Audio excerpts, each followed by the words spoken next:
It's no problem for me. Ya, baik, kuliahnya akan saya mulai teman-teman. Jadi pertemuan lalu kita sudah membahas tentang apa ya kemarin ya, tingkatan federasi ya, tingkatan federasi di dalam IoT. Coba sebutkan urutan dari level paling basic sampai dengan paling atas gitu ya. Kira-kira saya akan melemparkan pertanyaan ini kepada rekan saya bernama Zaneta Nazla.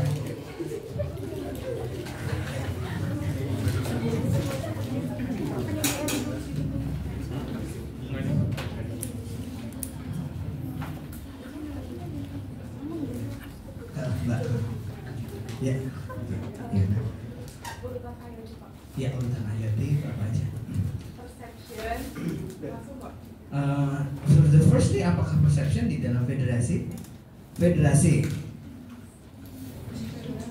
Ya, dimulai dari apa dulu? Kalian cari di ChatGPT mungkin nggak ketemu, karena itu materinya sudah saya sampaikan minggu lalu ya. Oke. Hah? Apa? Mulai thanks itu loh. Thanks, kemudian thanks, apa lagi? Thanks tidak menghasilkan apapun dalam konteks ini, tidak menghasilkan output, tetapi outputnya kemudian diturunkan menjadi apa, Mbak Zaneta?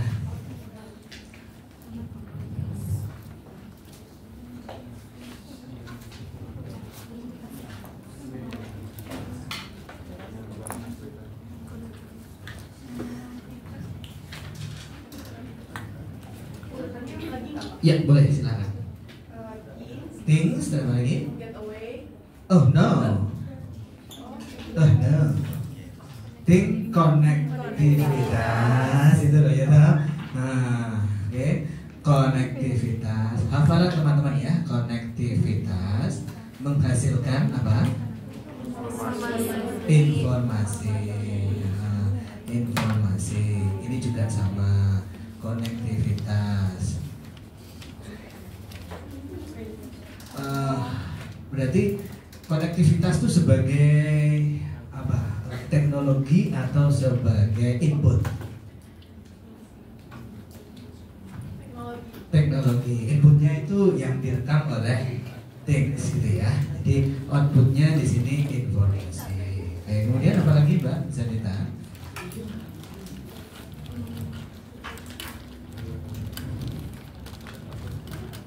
Konektivitas selanjutnya berubah menjadi input bagi layer di bawahnya. Apakah itu namanya?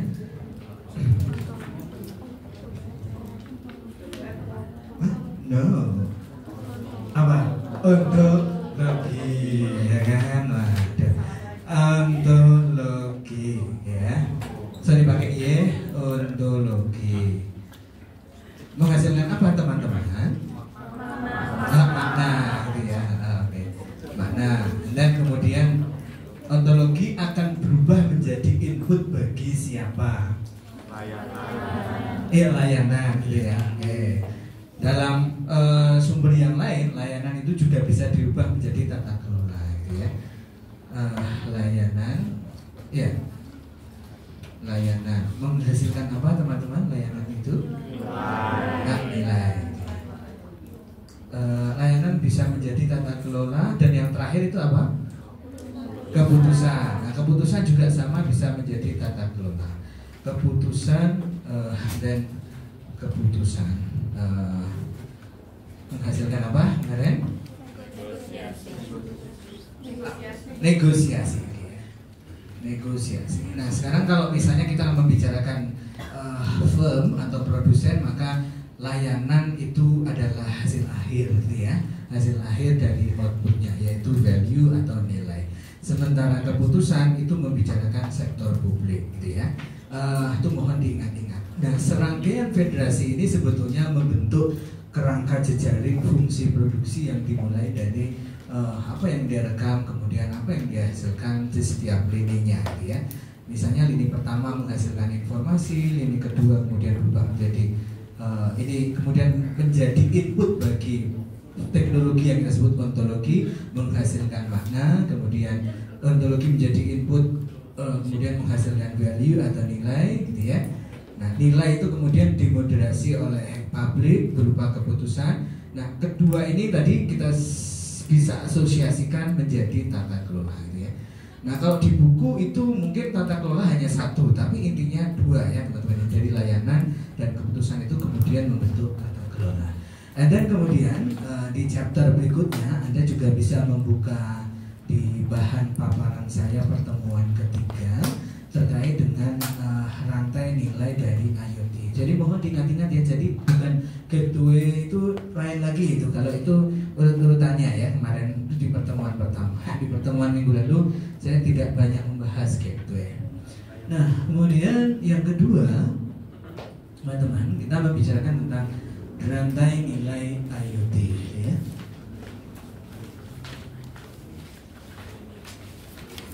Nah,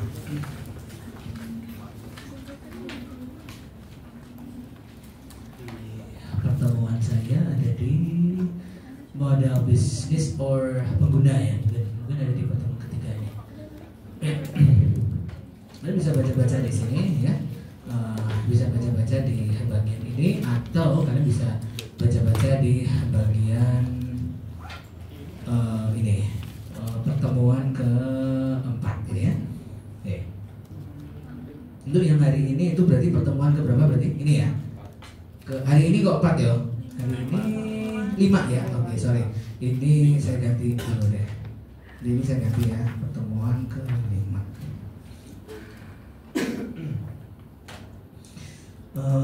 Ya.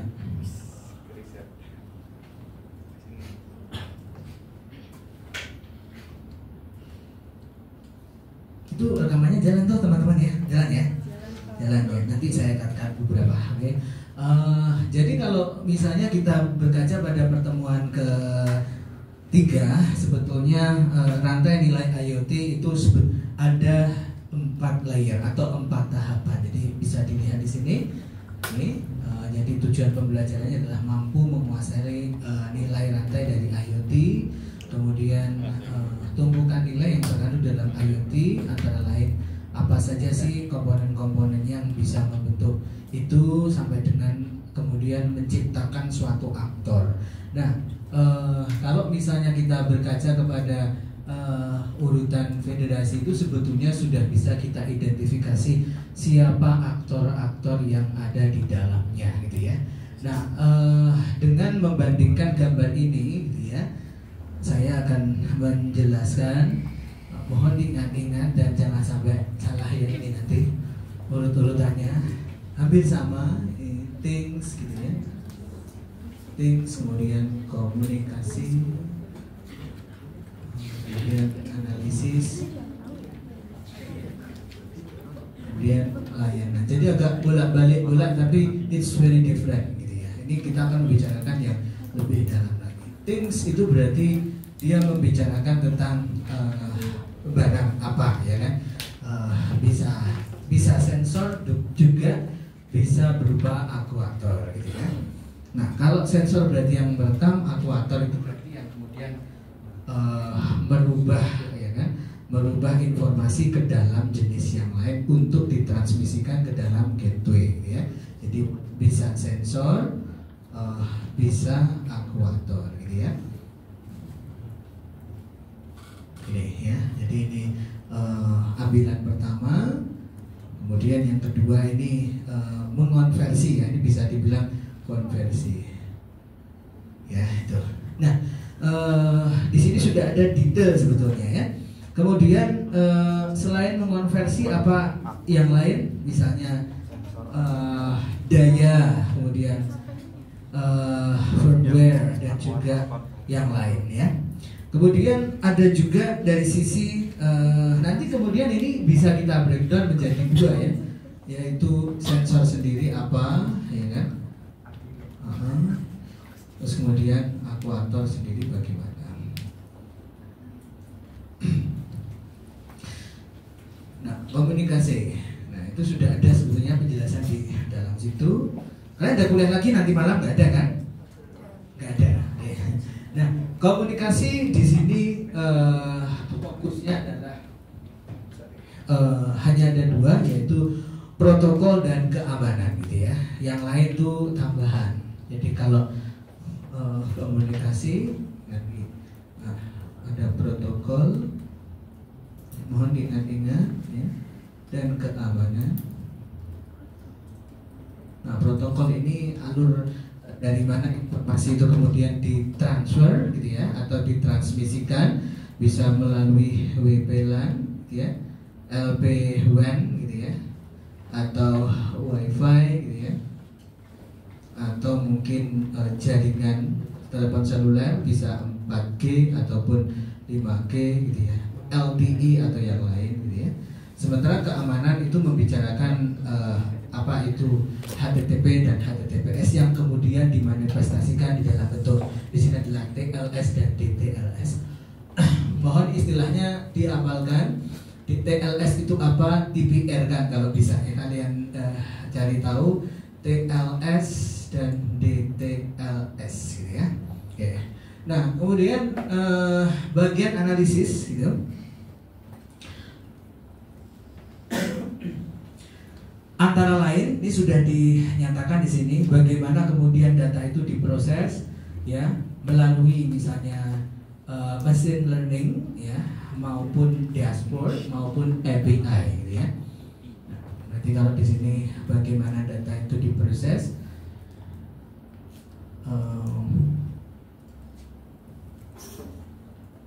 misalnya kita membutuhkan machine learning gitu ya, atau nanti kalian belajar statistik misalnya clustering gitu ya, clustering. Nanti di setelah UTS akan belajar tentang sentimen misalnya gitu ya, sentimen entah itu BI, business intelligence misalnya begitu. Kemudian ditampilkan dalam bentuk dashboard gitu ya, dashboard ya, atau dalam bentuk API yang akan diintegrasikan ke dalam aplikasi yang lain. Jadi kalau dashboard itu berarti tampilan yang siap dibaca oleh seorang, sementara API itu informasinya akan diberikan kepada pihak ketiga gitu ya. Jadi ini nanti bisa berupa kode ya, misalnya kode-kode yang akan disampaikan kepada pihak ketiga. Nah, selanjutnya kita kembali ke ini sensor dan apa namanya?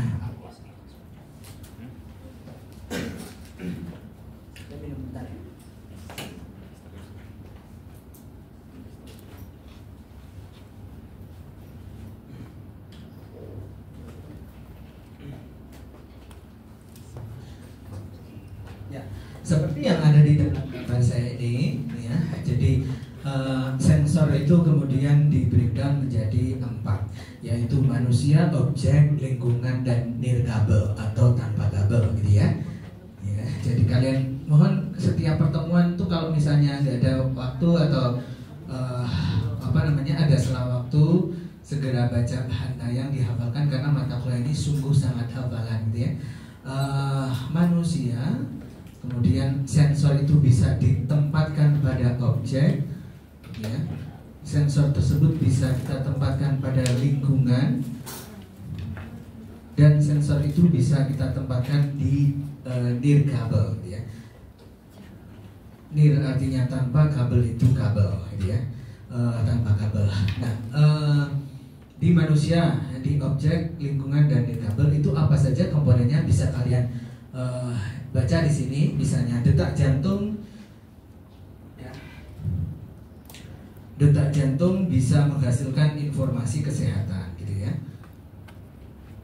Kemudian apa? Misalnya di sini getaran dan suhu bisa menghasilkan informasi apakah daerah tersebut cocok dijadikan sebagai penyimpanan atau enggak gitu ya. Suhu atau tekanan misalnya gitu ya, apakah dia bisa digunakan sebagai area penyimpanan atau enggak. Nah, itu di situ mencontohkan cold chain gitu ya. Nah, itu salah satunya. Nah, biasanya untuk sensor yang berupa objek itu biasanya ditempatkan di pabrik-pabrik penyimpanan, gitu ya teman-teman ya. Jadi silahkan kalian cari contoh dari aplikasi sensor pada objek itu apa. Nanti saya akan keluarkan ini di ujian. Okay? Nah, sementara yang lain lingkungan, misalnya lingkungan akan menghasilkan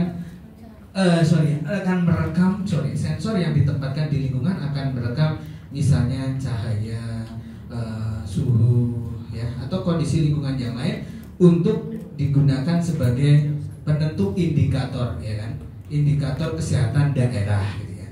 Kesehatan, maksudnya dalam konteks ini bisa jadi smart city, ya, kesehatan di smart city atau yang lain, gitu ya. Nggak hanya kesehatan, mungkin kemacetan, misalnya begitu, diukur dari lingkungan, nah, bisa aja juga masuk ke dalam aspek sensor lingkungan. Tapi bisa saja yang lain selain smart city tadi itu dia juga bisa masuk ke dalam nirkabel, gitu ya. Nah, sehingga untuk sensor yang ada di nirkabel itu outputnya biasanya berupa misalkan kalian pelacakan aset, kemudian indoor positioning dan lain sebagainya. Biasanya dia akan merekam GPS, ya, terus yang lain menghasilkan informasi posisi, ya kan, ataupun aset manajemen, misalnya seperti itu, ya. Nah, kemudian berikutnya yang akuator itu berarti berkaitan dengan tadi sudah saya sampaikan pengumpulan atau proses sebelum dia dimasukkan ke dalam gateway. Artinya setelah kita mendapatkan rekaman, gitu ya, rekaman yang diambil dari sensor, ya, untuk istilahnya dikonversi, gitu ya, dikonversi ke dalam yang kita sebut sebagai ke dalam gateway nanti, ya, gateway. Nah, proses inilah yang kemudian ada di dalam akuator itu sendiri, gitu ya. Saya tidak fokus ke ini HP, tapi nggak apa-apa lah, nanti biar dilihat sama asesor. Oke. Ya. Berikutnya dari sebagian informasi ini, tadi analisis ini, ya, layanan itu sebetulnya focusing on apa kira-kira teman? Ya, ini. Ya. Layanan itu di mana nanti? Tadi bagian apa yang diambil? Nilai, gitu ya. Nah, di nilai itu berarti fokusnya sudah ke bisnis, ya. Bisnis itu berarti hubungannya dengan kapitalisme dan otomatis dia membicarakan tentang apa itu yang disebut sebagai keuntungan. Nah, selain keuntungan, kita juga kadang-kadang mengistilahkan monetisasi di dalam layanan ini. Jadi nanti layanan menghasilkan nilai. Nah, nilai ini yang kemudian dimonetisasi oleh perusahaan yang mengelola IoT atau konsorsium yang menghubungkan interoperabilitas dan skalabilitas. Ya, ini monetisasi. Sebelum saya melanjutkan monetisasi itu, saya ingin bertanya kepada teman-teman yang minggu lalu ikut kuliah. Okay? Nah, saya akan bertanya kepada siapa ya? Sabar ya. Sabar ya di sini. Ya, sabar ya. Siapa? Bentar. Jasmine sudah kayaknya kemarin ya. Nah, sudah kayaknya. Yang lain saja.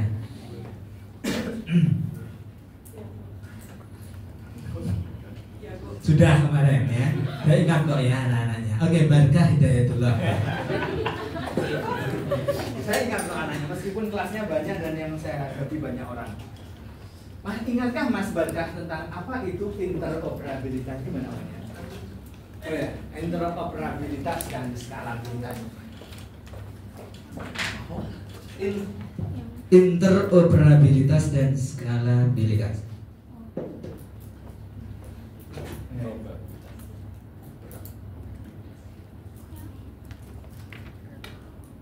Versus skalabilitas.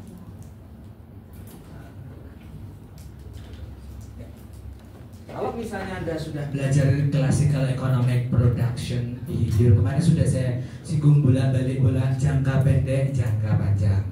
Nah, kamu terjemahkan dulu Mas, ini interoperabilitas gimana, skalabilitas gimana. Nanti saya mau bertanya ke sesi yang kedua. Apa Mas? Kalau interoperabilitas itu kemampuan sistemnya, tapi kalau misalnya skalabilitas itu kemampuan sistem sebenarnya kalau interoperabilitas itu kemampuan sistemnya, kalau skalabilitas itu cakupannya ke data. Bagaimana kapasitas gitu ya? Ya. Lebih besar apa lebih kecil atau sama dengan?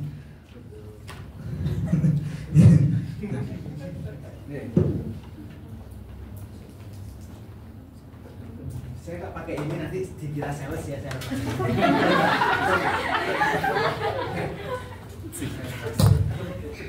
Kalau gini jadinya saya tanding ya kan? Nah, oke. Tanding akademik. Oke. Apa Mas? Coba mau bantah ya? Sorry. Apa itu? Berarti skalabilitas, interoperabilitas berarti bagaimana IoT itu bisa digunakan sampai akhir, gitu ya, berkaitan dengan teknis. Sementara skalabilitas ini berarti apa? Kemampuan cakupan datanya. Apa itu? Kapasitas, penambahan kapasitas, gitu ya. In your point of view sebelumnya, in the previous meeting, kira-kira mana yang jangka pendek dan mana yang jangka panjang?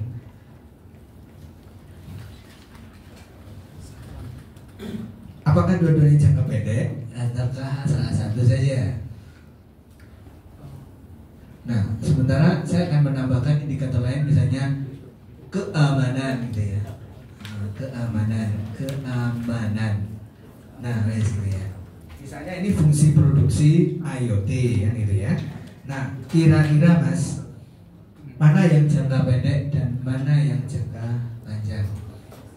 Fungsi produksi nilai IoT, Kalau fungsi IoT kan tersusun dari capital dan labor ya. Ini fungsi nilai IoT, misalnya begitu.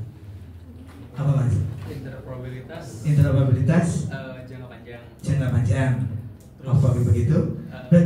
Berarti neng berarti nek sekarang saya beli guys, pokoknya tumbas, gak ngerti ini bisa dipakai atau enggak gitu. Kalau interoperabilitas jangka panjang, nah yang jangka pendek berarti mana Mas? Kalau skalabilitas karena itu kapasitas. Kira-kira mana? Jangka pendek. Udah ambil mikro 2 belum? Hah? Udah ambil mikro 2? Udah? Belum? Hah? Baru ambil ya kan? Jangan pura-pura ya. Nah, saya tidak peduli meskipun direkam, saya ngomongnya apa adanya lah, gitu ya. Nah, ya berarti mana yang jangka pendek?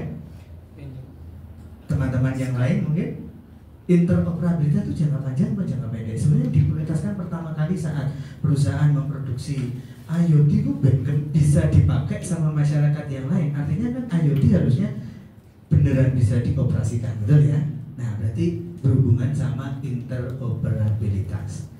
Nah, kalau misalnya pembeli itu kemudian menggunakan IoT tapi tidak punya keamanan di first stages, maka dia mungkin tidak akan membeli. Sehingga produsen IoT pada step pertama atau in the short run dia akan menggunakan asumsi interoperabilitas dan keamanan, gitu ya. Tetapi nanti dalam jangka panjang dia akan memikirkan bagaimana kapasitas itu ditambahkan. So, ini adalah jangka pendek Mas, ini jangka panjang. Oke, yang ingat ya. Oke, nah, oleh karena itu teman-teman, gitu ya, Mas Barkah dan barusan siapa tadi yang saya tanyai? Mbak, siapa tadi? Zanet. Selanjutnya akan siap-siap ya, saya akan bertanya kepada mesti kalau udah ditanya itu menakutkan gitu ya kan. Nah, saya mau menanya kepada Diza, ada kan? Ada. Oh, oke. Nanti dulu sabar ya. Oke. Nah, ya. Jadi teman-teman, setelah kemudian kita membicarakan rantai nilai IoT. Setelah kita membicarakan rantai nilai IoT, maka selanjutnya yang harus kita bicarakan adalah bagaimana IoT berpenetrasi di pasar secara keseluruhan. Ini saya hapus dulu ya, atau dipotret dulu boleh, silakan. Ya.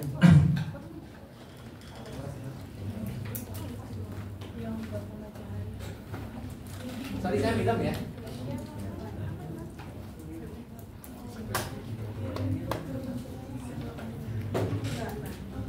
Saya Mbak Roti cuma satu, mohon maaf ya. Jadi ya beginilah kadang-kadang ya. Tapi ingat pesannya, la yasrabana hadukum qaiman. Did you know that about it? Gak tahu. Janganlah kau makan dan minum sambil berdiri. Niscaya ginjalmu tidak akan membuka saat kamu berdiri. Ya. Saya hapus yang bagian sini. Nih. Gua akhirnya kuliah agama gitu ya. Iya kan? Nah, nggak ada yang kelas agama dengan saya, nggak ada ya? Nggak ada. Oh, ya ada kayaknya. Ya. Oh gitu. Kamu ini aja follow YouTube saya, di situ ada ngajinya. Gitu. Ya. Cari YouTube saya yang lain yang isinya ngaji. Kamu nanti belajar dari kitab yang basic sampai yang lanjut gitu ya. Saya membicarakan rantai, ya kan, nilai IoT. Nanti kamu akan terkesima kok Pak Fajri ngajar ekonomi, kok jadi ngaji gitu kan. Ya. Nah, rantai nilai IoT kemudian ini kan fokusnya kepada satu institusi. Nah, bagaimana kalau misalnya kita penetrasi ke berbagai institusi, maka akan membentuk yang kita sebut sebagai ekosistem, atau dalam pandangan kita sebut sebagai market gitu ya, atau medium gitu ya.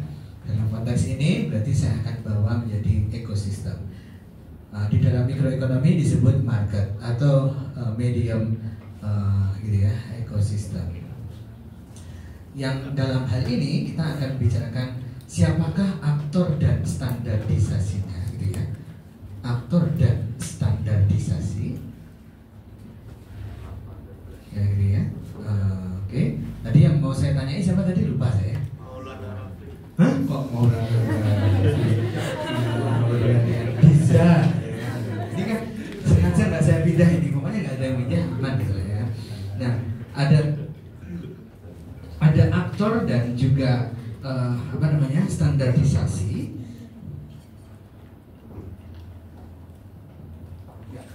Terus kemudian ada yang kita sebut sebagai interaksi ya. Jadi kalau kalian bicara interaksi berarti hubungannya dengan market gitu ya. Nah, aktor dan standarisasi ini kita breakdown menjadi 3, yaitu perusahaan individu, kemudian konsorsium, dan sektor publik gitu ya. Oh, diingat-ingat ya. Di pertama ada perusahaan individu ya, kemudian konsorsium ya. Konsorsium, bukan konsorsium 303 gitu ya. Tahu kalian ya? Nggak tahu ya, judi online itu loh, ya kan? Nah, konsorsium. Oh, oke. Berapa itu, lupa ya. Standarisasi. Kemudian yang terakhir adalah sektor publik. Ya, yang perusahaan individu artinya dia akan memproduksi komponen-komponen di dalam proses rantai nilai ini. Antara lain dia yang memproduksi sensor, dia yang memproduksi misalnya protokol, ya, dia yang memproduksi sensor. Ini kalau saya bilang ini dia yang memproduksi sensor, gitu ya, protokol misalnya begitu. Misalnya yang lain jasa analis data atau seperti itu, ya kan? Ya. Nah, kalau konsorsium berarti dia yang mendukung bagaimana IoT itu bisa digunakan, atau dalam konteks ini adalah interoperabilitas, itu nama lainnya bisa digunakan, ya. Berarti saya sudah ngomong interoperabilitas, gitu ya, operabilitas, ya, dan skalabilitas, ya, seperti itu. Dan sektor publik adalah yang berkaitan bagaimana dia sebagai atau dia bertindak selaku pengguna, gitu ya, pengguna sekaligus sebagai regulator, gitu ya. Dia sebagai pengguna misalnya dia menciptakan monitoring di pinggir jalan, misalnya begitu ya. Dia tampilkan kepada masyarakat, oh ini kota Anda sedang tercemar, misalnya begitu ya, dengan berbagai indikator yang sudah dia rekam. Nah, regulator ini berarti dia bertindak sebagai hampir seperti standarisasi, ya kan? Dia lebih kepada pengawasan terhadap jalannya bagaimana IoT itu berjalan, gitu ya. Nah, interaksi ini berarti berkaitan dengan bagaimana ketiga pengguna ini berhubungan satu sama lain, Ini ya teman-teman, mohon diingat-ingat, Mbak Disa siap-siap ya sini. Oke. Nah, dari apa namanya, dari ekosistem tadi itu, kemudian tidak hanya berhenti di situ saja, tapi kita kemudian mengklasifikasikan jenis IoT berdasarkan perangkat. Anda sudah belajar mungkin dari SMU, perangkat itu divided menjadi dua sisi, ya kan? Perangkat itu dibagi dua, ya kan? Perangkat keras dan perangkat apa satunya itu kalau di SMA itu lunak, ya kan? Nah, oke. Berarti kita membicarakan IoT dalam konteks ini perangkat keras, memanfaatkan perangkat keras misalnya seperti smart home gitu ya, atau smartwatch ya. Nah, sementara dari sisi yang lain Anda bisa menggunakan istilah perangkat lunak bagi misalnya ini, silahkan dibuka di bagian ini ya. Nah, ini sudah ada keterangannya. Perangkat keras, perangkat lunak itu misalnya seperti sistem operasi, sistem operasi atau operating system, kemudian aplikasi, platform, ya, cloud, data analitik, ya, dan seterusnya. Sementara yang perangkat keras itu sensor, aktuator, dan lain sebagainya, gitu ya.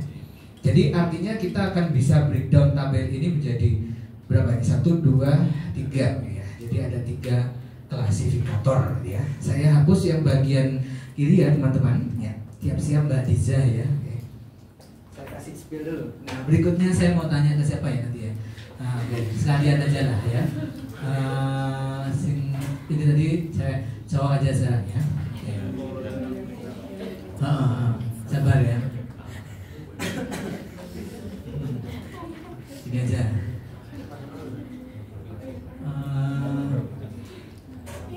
Mau tanya ini sebenarnya tapi udah ya wes.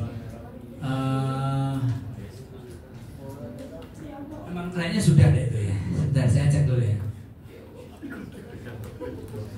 Deg-degan ya. Coba sih sudah saya tandai belum ya? Maulana coba. Oh ya, Nafi Aliansyah. Pertanyaan berikutnya nanti sabar ya. Nah, ini saya delete dulu teman-teman. Ya, apa ya? Sorry ya. Nah, di IoT ini nanti ada pertemuan terkait game teori, jadi tolong kalian belajar ya.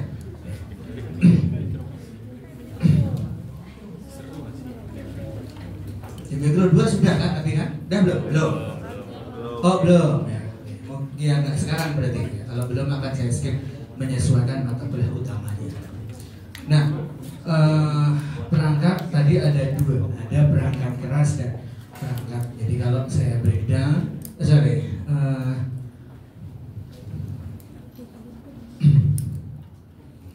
perangkat, misalnya jelek, ada perangkat keras. Kan? Untung airnya tumpah nggak ya? Untung airnya tumpah ya. Nah, lunak ya kan? Yes pokoknya. Nah, oke. Perangkat keras dan perangkat lunak. Perangkat keras jenisnya, gitu ya. Jenisnya misalnya seperti sensor, kemudian aktuator. Aktuator itu aktuator pengonversi, konvertor, bisa gitu ya. Apapun itu bentuknya. Remote tuh, kalau remote masuk nggak? Remote masuk ya, remote termasuk microcontroller dan seterusnya ya kan, remote ya kan. Nah, kemudian tuh dia ketergantungan terhadap apa? Nah ini kita bisa cek sini. Bergantung kepada apa, fungsinya untuk apa ya kan. Nah ini 1, 2 ketergantungan gitu ya. Sumber nah ini ya. Nah ini bisa kalian baca ini di sini ya, berfungsi untuk menangkap data fisik misalnya dan mengirimkannya. Data fisik diambil dari siapa berarti Mbak Diza ya. Menangkap data fisik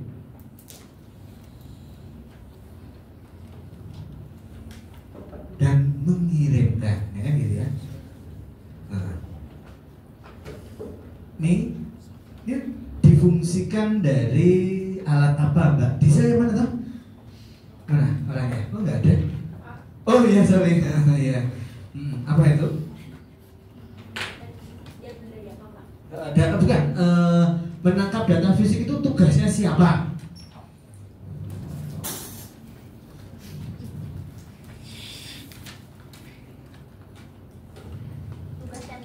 Tugas sensor kita, ya kan?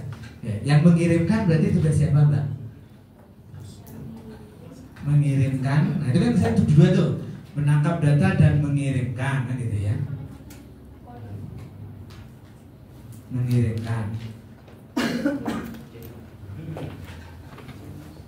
Apakah itu? Apakah sok komunikasi? No. No. Siapakah itu?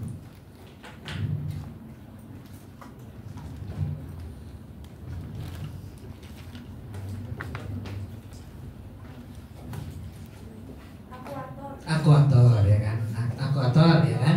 Nah kemudian tapi masih separuh karena dia membutuhkan apa itu kabel kan gitu ya. Jadi yang mengirimkan itu mengonversi itu akuator, kemudian dia kirimkan ya melalui apa, medium apa yang kemudian kita sebut sebagai gateway. Nah gateway-nya perangkat keras itu tidak lain adalah kabel ya kan. Mohon diingat-ingat.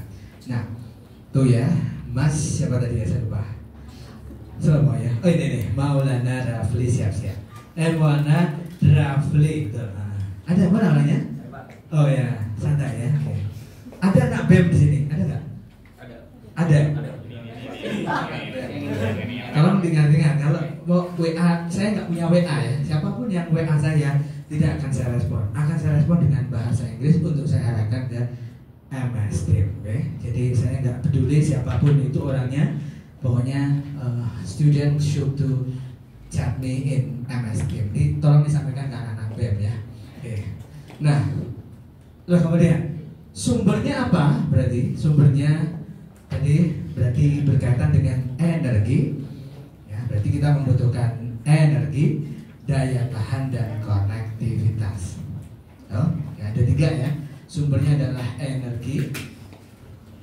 Kalau dia kalian bisa ambil misalnya ketika energinya meningkat berarti semakin baik apa enggak, ketika energinya melemah itu semakin baik apa enggak. Nah itu silakan kalian pelajari sendiri.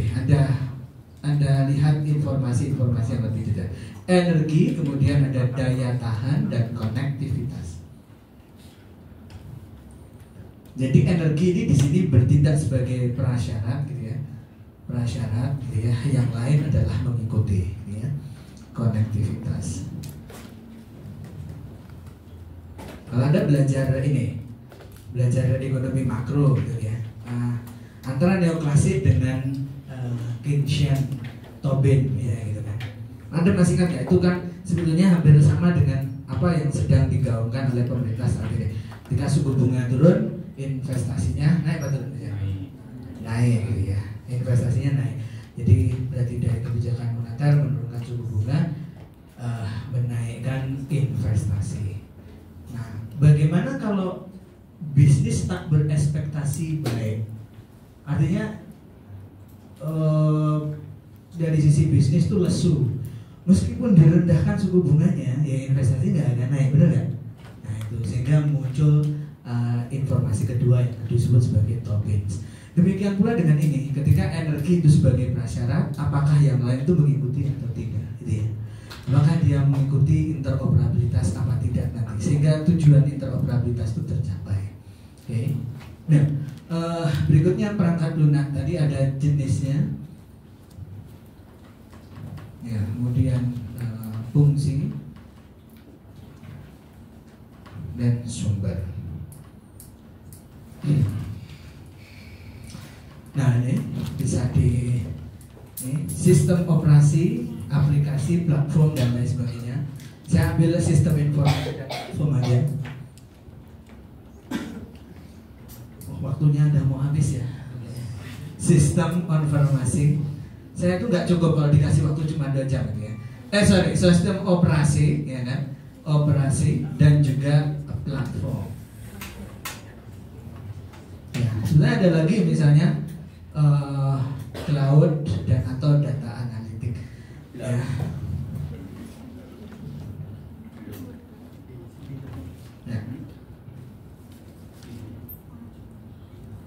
sistem operasi itu biasanya kita breakdown jadi 3 ya, apa? PC gitu ya, atau desktop, apa? Terus mobile dan jaringan. Kalau PC berapa? Ada 3 ya, apa? Windows, apa lagi? Linux, dan yang ketiga Mac OS, pintar. Oke. Kalau mobile berarti mayoritas hanya ada 2, tapi nanti bisa diturunkan lagi di situ. Dan itu pilihannya apa? OS ya, iOS gitu ya, sama Android ya kan. Nanti bisa di breakdown lagi dengan turunan yang lain misalnya ini. Oh nggak ada ya, sorry, nggak tak tulis di situ ya. Oke, nggak apa-apa lah. Jaringan hanya satu yaitu Linux ya kan. Nah, Linux itu nanti ada banyak ya, ada Ubuntu, terus Debian. Nah, kalian cari lagi ya komponen-komponen itu. Saya nggak mungkin menjelaskan itu dalam satu waktu karena itu butuh waktu untuk menguruskan. Kalian bisa belajar IT kalau misalnya berkenan gitu ya. Tapi kalau kamu nanya di WA nggak akan saya respon. Ya, tapi kamu nanya di MS Team jam berapapun saya respon. Ya, nah bergantung pada interoperabilitas, keamanan dan skalabilitas. Ya, jadi ketergantungannya bukan lagi hanya ke energi. Ini prasyarat, berarti prasyarat yang ada di sini, fungsinya bisa di breakdown di sini. Berfungsi sebagai pengolah, penyimpan dan penganalisis serta visual. Ya. Pengolah, analisis dan visual. Nah, sumbernya itu 3 tadi itu ya, interoperabilitas, skalabilitas dan keamanan gitu ya. Tapi prasyarat tetap harus ada. Prasyaratnya adalah ini semuanya ya gitu ya. Jadi kalau ada pertanyaan nanti hubungan sebab akibat misalnya begitu ya. Apakah prasyarat yang ada di dalam perangkat keras itu juga bisa digunakan sebagai sumber pada perangkat lunak? Oh tentu iya gitu ya. Jadi ini masuk dalam komponen ini gitu ya. Nah itu teman-teman kira-kira berkaitan dengan session berikutnya yang sebelumnya sorry ya. Nah contoh-contohnya bisa kalian baca. Misalnya untuk perangkat keras ini ada di Rumah Pintar, kemudian nah ini data-data set ini kenapa bunyinya. Nah ini kalau Anda lihat tren smart home device dan juga pengeluaran rumah tangga itu sama-sama mengalami kenaikan gitu ya. Nah, contoh-contoh yang lain misalnya mesin to mesin ya. Mesin to mesin itu salah satu bentuk daripada perangkat keras ya. Kalian bisa baca studi kasus yang lain ada di bawahnya. And then lastly kita membicarakan tentang rantai nilai yang terakhir yaitu berupa komunikasi belum ya tadi ya. Komunikasi ini berkaitan dengan konektivitas yang digunakan, berarti teknologi dan standarisasi ya. Ada 2 peran konektivitas dan teknologi yang digunakan, kemudian standarisasinya bagaimana ya gitu ya. Gimana tadi ya, hilang nih hapusnya, udah hapus ya tadi ya. Di komunikasi itu sebenarnya ada 2 poinnya ya. Kalau kalian malas membaca, ini sudah saya ringkaskan, jadi tolong diperhatikan. Kalau di kelas ini nggak bisa, berarti udah pasti tidak membaca, gitu ya. Ya. Jadi teknologi peran komunikasi itu sebetulnya dikontribusikan, gitu ya, oleh apa saja antara lain dari aspek konektivitas dan juga teknologi yang digunakan.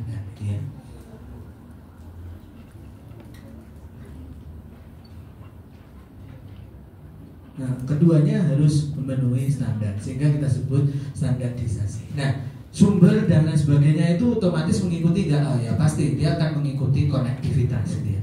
Sumber ini dan ini akan masuk ke dalam konektivitas gitu ya. Bagaimana bagaimana komunikasi itu bisa cepat atau lambat itu depend on teknologi. Jadi kalau ini berarti berkaitan dengan sumber, kalau ini berkaitan dengan cepat atau lambat gitu ya. Oke, mohon diingat-ingat itu semuanya. Teknologi yang digunakan apa aja? Secara umum ini Bluetooth, Wi-Fi, GSM. Ya, GSM itu berarti apa? kartu perdana gitu ya. Nah itu, nah ini contoh yang lain, silahkan kalian baca sendiri. Saya nggak mungkin akan baca ini. Kemudian yang terakhir adalah berkaitan dengan layanan. Nah, karena layanan itu fokusnya adalah monetisasi, maka ada beberapa model monetisasi di sini. Ada 1, 2, 3, 4, 5. Ada 5 jenis monetisasi. Mas siapa tadi ya? Mas lupa deh.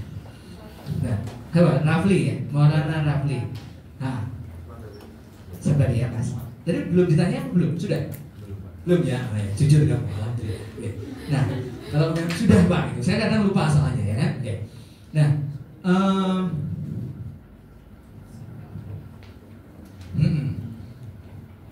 nanti ya tak busuk ya. Ini ya, sorry ya. Ini tak busuk ya.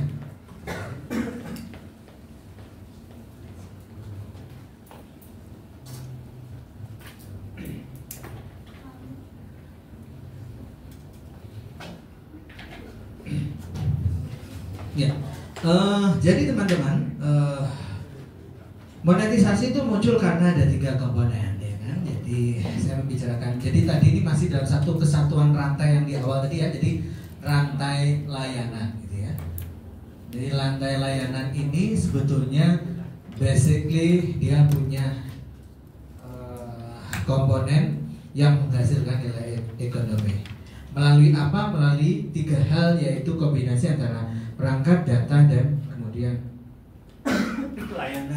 layanan yang melekat, gitu ya. Oke. Perangkat, data, dan layanan. Loh, kenapa layanannya kok jadikan layanan utama, gitu kan? Kenapa ini kok menjadi layanan utama? Nah, saya mau bertanya pada Mas apa namanya tadi, Maulana. Ingatkah Anda dengan economic scope di mikroekonomi? Apa Mas? Ayo.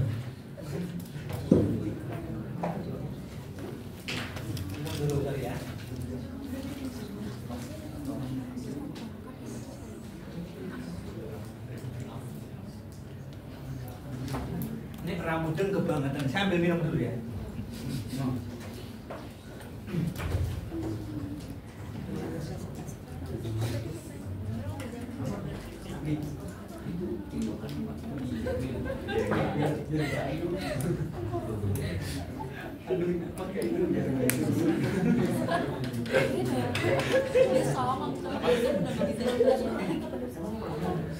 Economic of scale.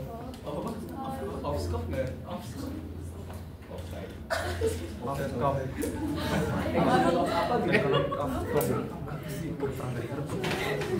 Barangkali itu.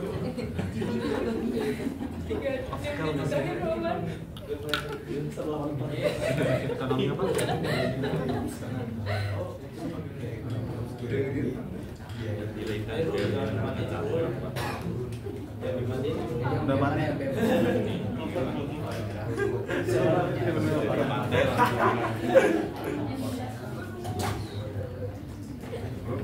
Apa Mas?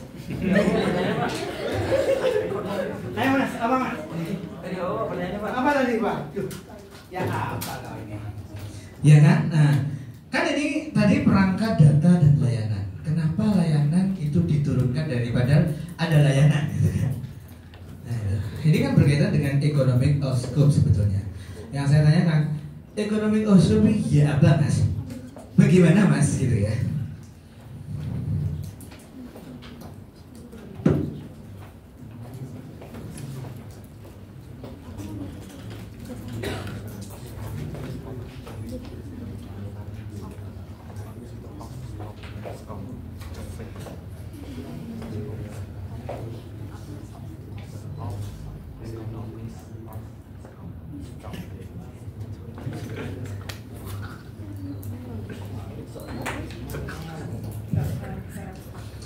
Dan lulus mikro 1 kan? Dan lulus mikro 1 dong, nah kita apa? Hah? Atau harus baleni? Harusnya kalau kalian tidak bisa, harusnya pulang mikro 1 ya kan? Ngono, ya ngono, ya kan? Nah. Apa Mas? Mas?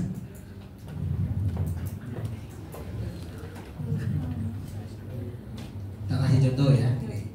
Kelas ini selain digunakan sebagai perkuliahan gitu ya, ternyata sama kampus disewakan untuk keperluan pernikahan misalnya gitu.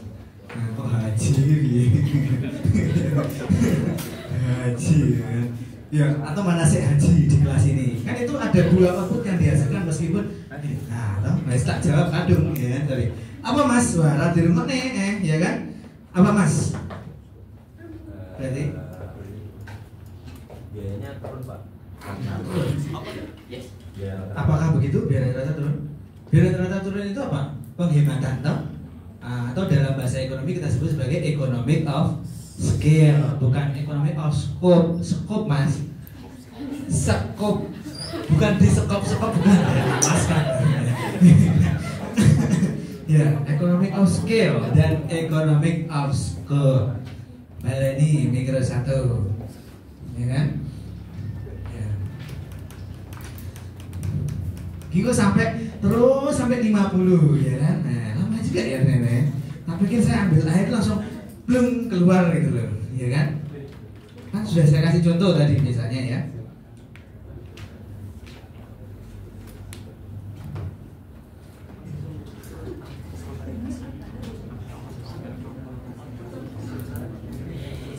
Mas, kok lama banget ya? Output yang dihasilkan. Output yang dihasilkan lebih bervariatif atau lebih banyak dibandingkan tugas pokoknya, ya kan? Atau begitu? Terus gimana mas? Dengan biaya yang sama, biaya itu sama. Misalnya universitas, kalau kan universitas ini outputnya, kelas ini output misalnya gitu ya, berupa layanan, nah, ya kan? Bisa saja tidak hanya dipakai oleh mahasiswa duduk di kelas, melainkan disewakan, ya kan, untuk keperluan manasik haji, bisa begitu, ya kan? Atau tadi itu pesta perkawinan, ya kan? Berarti perusahaan bisa menghasilkan 2 jenis output dengan biaya yang sama, gitu ya. Sehingga itu nanti digambarkan dalam production possibility function atau curve, ya kan? Diiling-iling, ya. Economic of scope. Kalau kamu tanya ke orang yang nggak paham ekonomi, yo gak lo economic of scope, iya apa nggak tahu, ya kan? Nah, makanya kalau sudah kuliah pengembangan ini pasti akan saya tanyai, gitu ya. Model utamanya itu ada 1, 2, 3, 4, dan 5. Subscription, data driven, kemudian platform economy, pay per use, hardware sales, ya. Kalau subscription berarti berkaitan dengan analitik, ya. Selain analitik, ya kan, misalnya utamanya analitik, ya. Tiba-tiba orang yang nggak bisa, ya kan, menggunakan IoT membutuhkan coaching, dan gitu. Nah, coaching ini sebagai produk tambahan dengan biaya yang sama, misalnya gitu ya.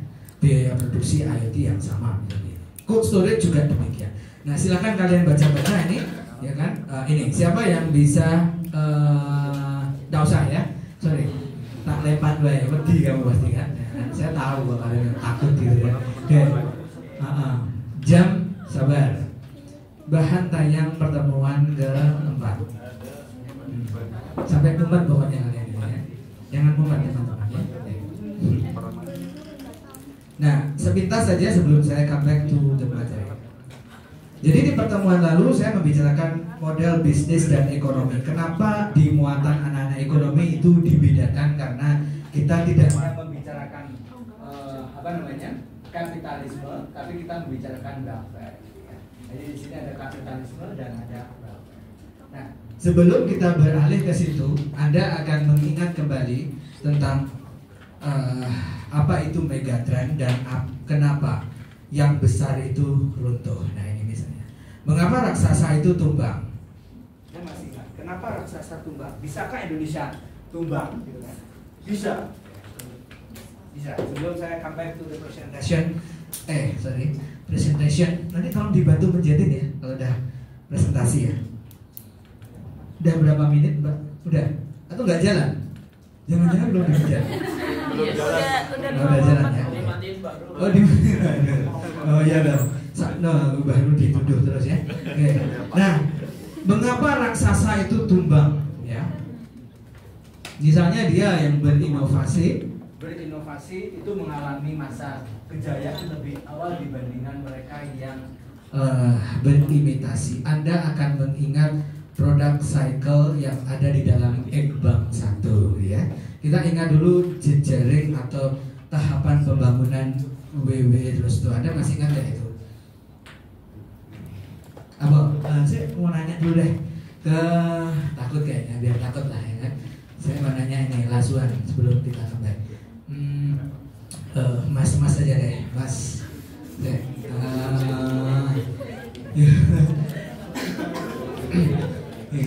Raihan. Yes.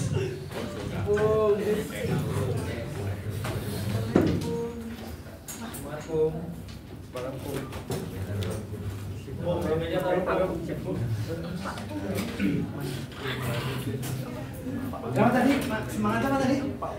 Hah? Oh cibung, apa itu cibung itu? Namanya Pak. Anak sabung? Ngawur ya. Oh gitu? Oke. WW Rosto Ekbang 1. Kamu ambil Ekbang 1 belum Mas? Sudah. Di orangnya mana? Oh Anda? Ya. Ambil Ekbang 1 ya? Ambil atau? Belum. Kalau belum nggak apa-apa, belum. Sudah gitu ya. Di Ekbang 1 di Ekbang 1 Anda ingat itu ya, tahapan WW Rosto itu apa aja Mas?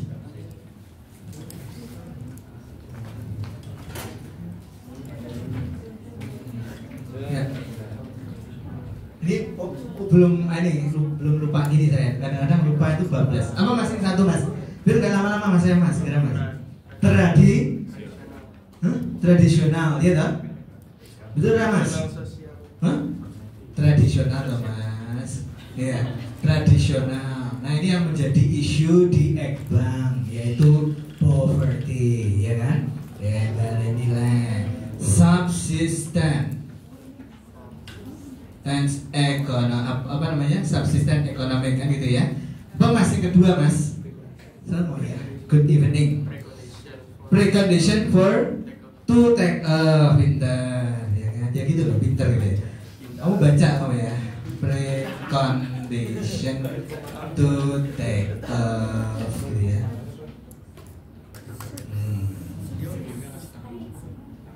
Masyarakat miskin atau negara terbelakang sudah mau membuka diri dengan negara lain, ini dia, berupa komersial ekonomi. Jadi ini komersial ekonomi.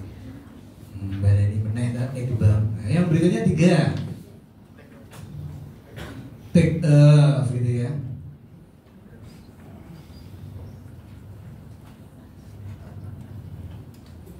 Ya. Roti saya ini udah mau kembut-kembut minta dimakan.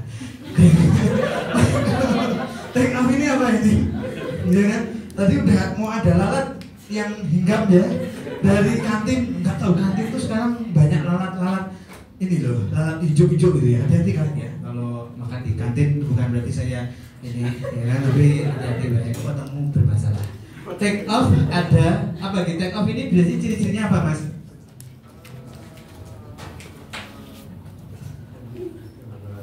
Apa Mas? Gimana Mas? Gimana Mas? Duh Mas jam 5 Mas gitu. Pertumbuhan ekonomi. No, bukan pertumbuhan ekonomi. Ini kok slide saya ini. Apakah itu? Ini nanti berhubungan sama ini nanti ya, oke. Take off apa? Jadi ini loh teman-teman, kata kuncinya kan ekonomi subsisten, makanya dia miskin. Sekarang makin miskin makin banyak, makin banyak. Membuka diri komersial ekonomi. Take off sedikit maju membutuhkan investasi dan industrialisasi. Investment requirement Haro dan Domar, ya kan? Industrialisasi itu model apa? Apa? Model apa tadi? Kok ada suara kecil banget gitu?